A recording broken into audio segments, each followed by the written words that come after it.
माननीय सदस्यहरू, सङ्घीय संसदको दुवै सदनको संयुक्त बैठकको कारबाही प्रारम्भ हुन्छ। माननीय सदस्यहरू, नेपालको औपचारिक भ्रमणमा रहनुभएका संयुक्त राष्ट्रसङ्घका महासचिव महामहिम एन्टोनियो गुटेरेसलाई संयुक्त सदनको तर्फबाट म स्वागत गर्दछु। Honorable MPs,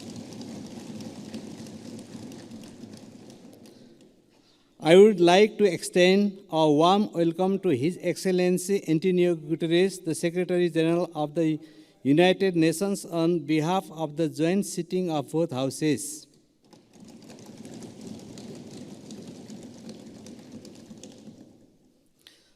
माननीय सदस्यहरू, म महासचिव महामहिम एन्टोनियो गुटेरेसलाई सङ्घीय संसदको दुवै सदनको संयुक्त बैठकलाई सम्बोधनको लागि अनुरोध गर्दछु।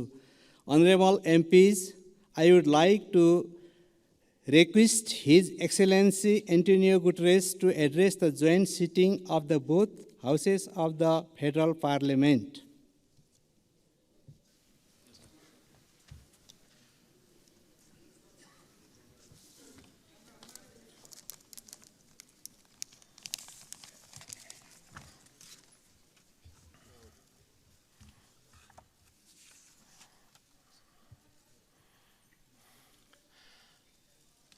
Your Excellencies, the two presidents of the two houses of the Nepalese Parliament, Excellencies, distinguished ministers, parliamentarians, and friends. Allow me, before I start, to express my deep gratitude for the wonderful hospitality that the government and the people of Nepal has provided to me during these 3 days. All the facilities that were put at my disposal have transformed this visit in an enormous success. I learned a lot, and I commit to use what I learned to support Nepal in your struggle against climate change and for development of your country. When I am here, I am twice at home. I'm at home because I am in Nepal, and I'm at home because I am in a parliament. And I was 18 years in my own parliament. So allow me to call you dear colleagues. It is an honor to be here with you today and a privilege to be back in beautiful Nepal. My first visit was in 1978. And every time I have visited, I have been astounded. And this trip has been no exception. What I've seen and experienced in the past few days will stay with me always. The sunlight hitting the Himalayas, the warmth of the people, the richness of your cultural diversity, and of course, the sanctity of Lumbini. I thank the government of Nepal for your invitation, your hospitality, and your welcome to me and to my delegation. Excellencies, we meet today amidst a world in turmoil. Decades of progress on poverty and hunger are being reversed in large parts of the world. Inflation is undermining household and national budgets. Families and countries alike face financial crises. women are underrepresented and underpaid.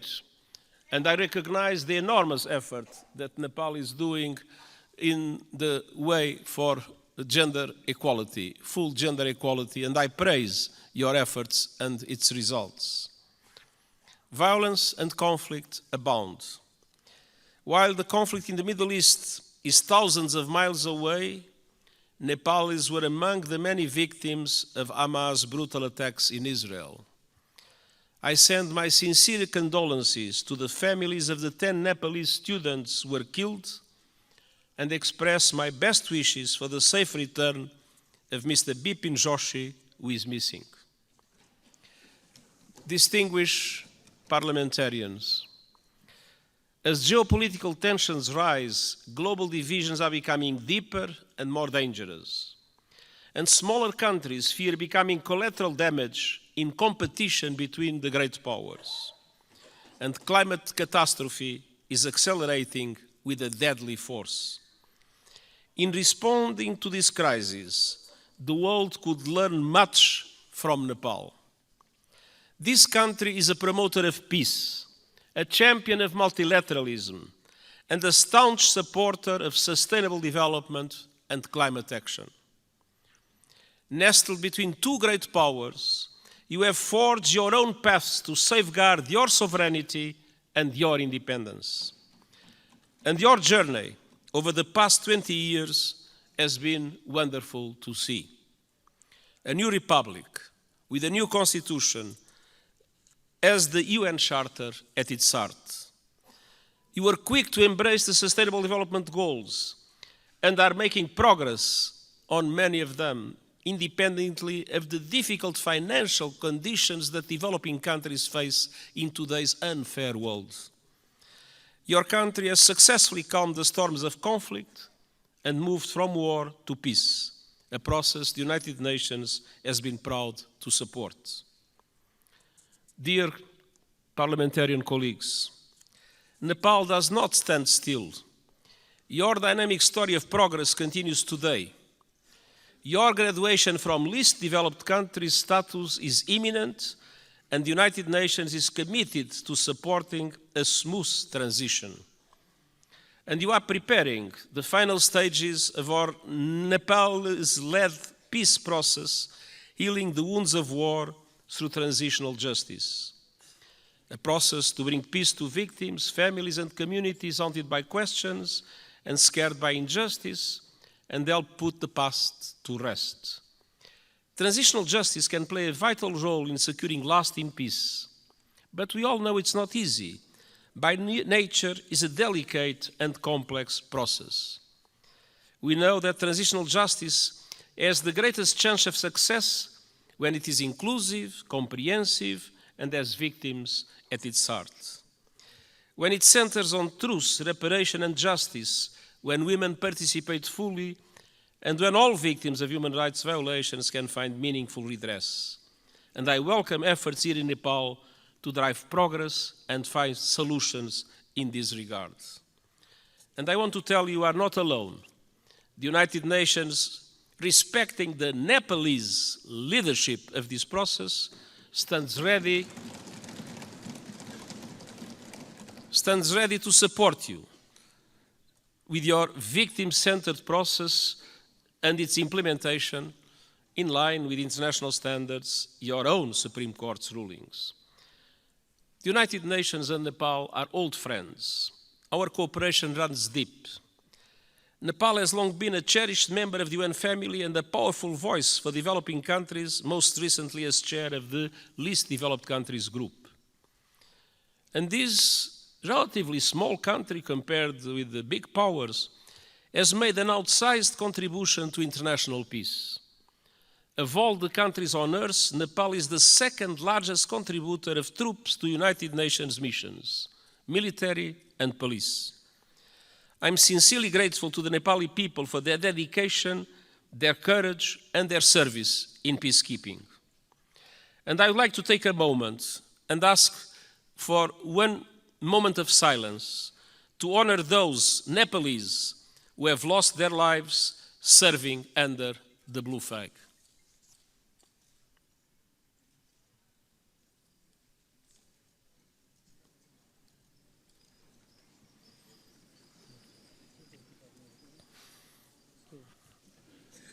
Their memory will never be forgotten, and the United Nations is proud of the exceptional contribution of Nepalese soldiers and police officers in our peacekeeping missions. Dear parliamentarian colleagues, on climate action, Nepal is a frontrunner. You are on target to reach net zero emissions by 2045. Thanks to extraordinary reforestation efforts, trees now cover almost half of the country. And you are one of the pioneers of the Early Warning Systems for All initiative, which aims to protect every person on Earth by 2027. Yet global crises are hitting Nepal hard, as they are developing countries around the world. The lingering effects of COVID-19 pandemic, inflation, and above all the climate crisis are threatening hard-won development gains and squeezing the funds available for investment. Nepal contributes a minimal fraction of a percent, 0.000%, to global emissions. But monsoons, storms, landslides are growing in force and ferocity, sweeping away crops, livestock, and entire villages, decimating economies and ruining lives. In August, landslides caused by heavy rains caused devastation and killed scores of people. And glaciers are melting at record levels. I was a witness. Nepal has lost close to a third of its size in just over 30 years. The effect is devastating. Swollen lakes bursting, rivers and seas rising, cultures threatened, and mountainsides exposed, inflaming the risk of rockslides, landslides, and avalanche. Threats will continue mounting.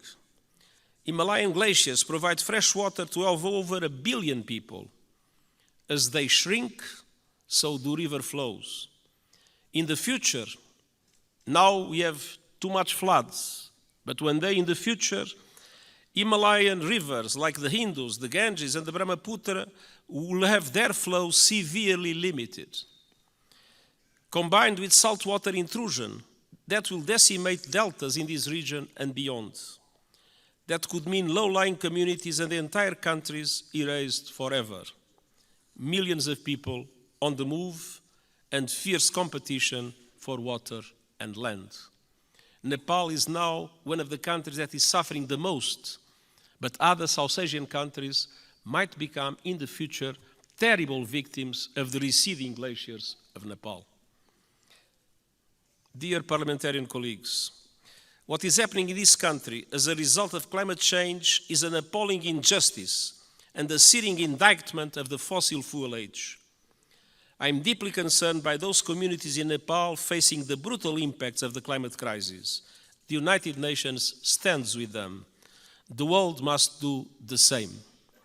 That was one of the reasons why I took profit of my visit to the Everest base camp to issue a video for the whole world showing the drama of receding glaciers and the impacts that will have in the future.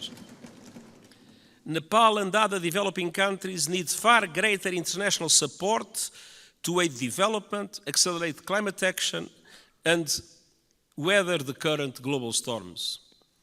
I have proposed a Sustainable Development Goals stimulus that would release at least $500 billion a year in affordable long-term finance for sustainable development and climate action in developing countries like Nepal.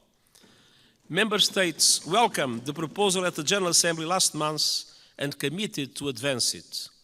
I call on them to take action now to make these commitments a reality. Unfortunately, in our world, many times people announce commitments and then do not implement those commitments. These commitments about finance for developing countries and climate action must be implemented. I urge leaders to act on climate without delay, with the biggest emitters leading from the front. All countries must put the acceleration agenda I propose into effect to limit the rise in global temperature to 1.5 degrees Celsius. and they must make COP28 count with a strong outcome building on the so-called global stocktake. And we also need to deliver climate justice. Developed countries must honor the promise of $100 billion a year to support developing countries in climate, and double adaptation finance as a first step of devoting half of climate finance to adaptation. Investment in the resilience of communities, in the resilience of infrastructure is today a must, because climate change impacts are not a problem of the future, they are felt today by the populations, and it is today that developed countries must support countries like Nepal to do the necessary investments in that regard. The most vulnerable must be at the center of efforts to build climate resilience. And all parties must operationalize the landmark loss and damage fund at COP28 this year. There is loss and there is damage. You can see it in Nepal. There must be a compensation for it. The Nepalese people depend on it. For families that have lost their home to storms, for communities forced to abandon their villages by rising rivers, loss and damage is not a negotiating point or a bureaucratic abstraction, it is a lifeline. Dear parliamentarian colleagues, Nepal has long been a friend to the international system, and today their system is in dire need of refresh, revitalization and reform.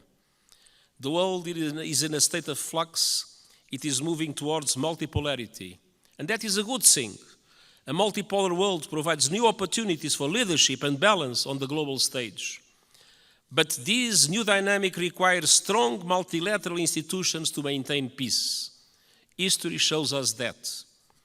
At the beginning of the 20th century, Europe was multipolar, but without strong multilateral institutions, it descended into war that engulfed the world. That is not a risk we can take. We need strong international reformed institutions that reflect the realities of today. But ours, like the Security Council or the Bretton Woods system, mirror the world in which they were founded almost 80 years ago. They correspond to 1945. They do not correspond to what is the world in 2023. That must change. Developing countries must have far greater representation in international institutions.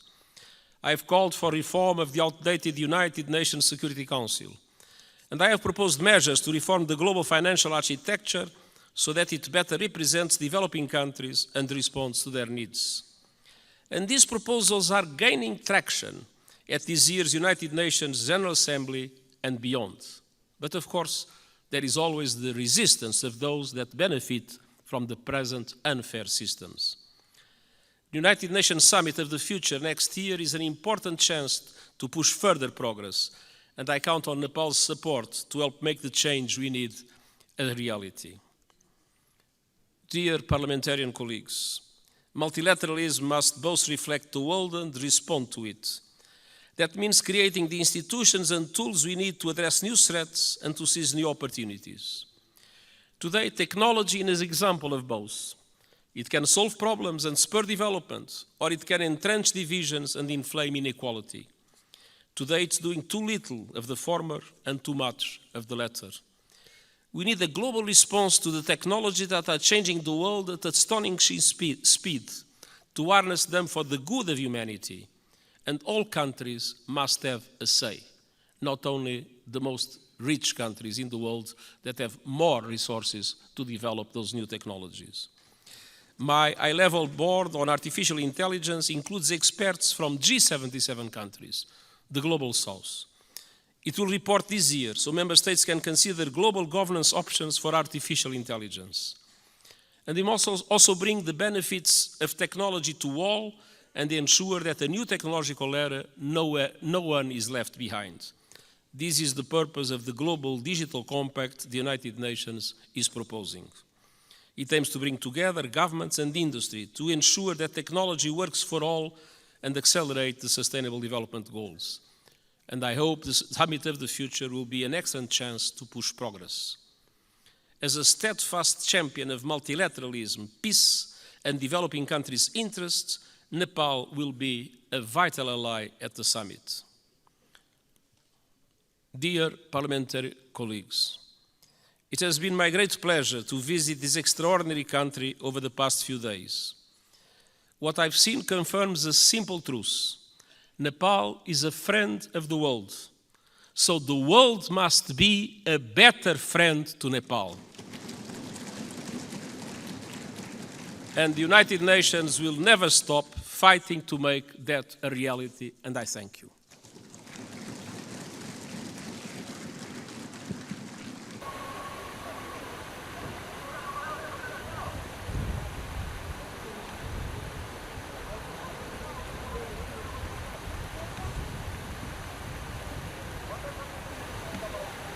बस्ने ठीक छ